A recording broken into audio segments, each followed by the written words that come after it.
ay rated SPG. Striktong patnubay at gabay ng magulang ang kailangan. Maaaring may masiselang tema, lengguwahe, karahasan, sexual, horror o droga na hindi angkop sa mga bata. Ikaw ang aking lala sa gabing madilim.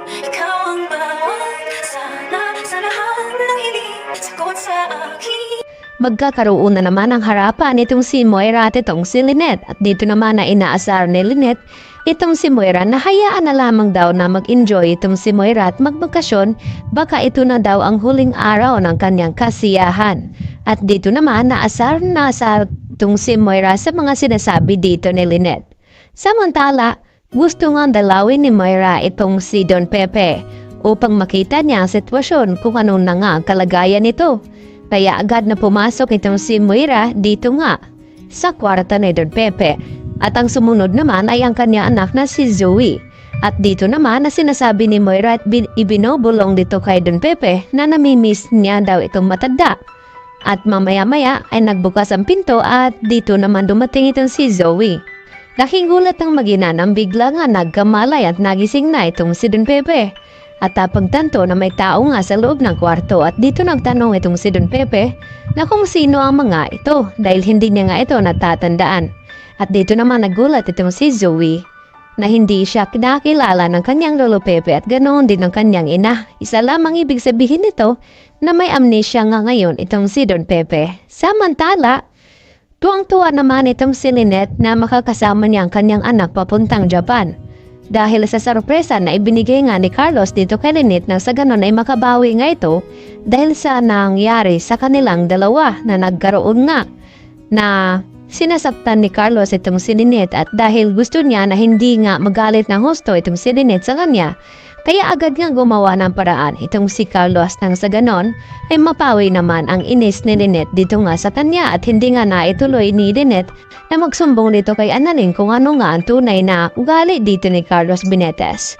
Dahil inunahan na nga ni Carlos itong si Lynette na magsabi dito kay Annalyn na kung ano ba talaga ang nangyari kung bakit natalsikan ng bubog itong braso ni Lynette.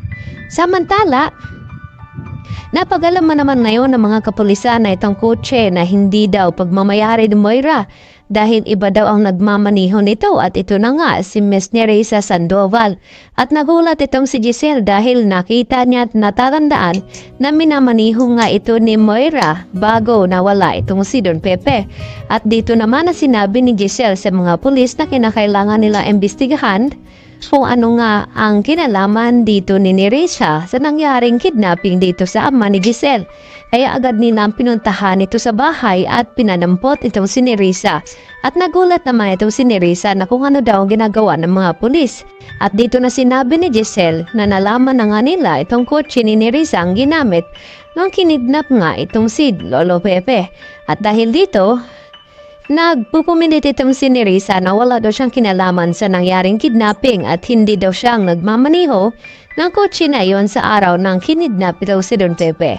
Mapipilitan na rin kaya na magsabi ng katotohanan nitong si Nerissa dahil naipit na rin siya dito sa sitwasyon na pinagbibintangan na nga siya dito ni Giselle at baka makulong pa na wala sa oras itong si Nerissa kaya kinakailangan niyang ilaglag itong si Moira na sa ganon ay mapaimbestigahan itong si Moira. At tama nga ang kutob dito ni Giselle na may kinalaman talaga itong si Moira sa nangyaring kidnapping at baka nakipagsabuatan daw itong si Zoe sa kanyang ina. Kaya yan naman ang ating naiisa sa pagkabangan maya-maya mga kapuso kung ano nga ba magiging kahinatnan dito sa mga plano ni Moira dito kay Don Pepe. Yan lang po at marami pong salamat.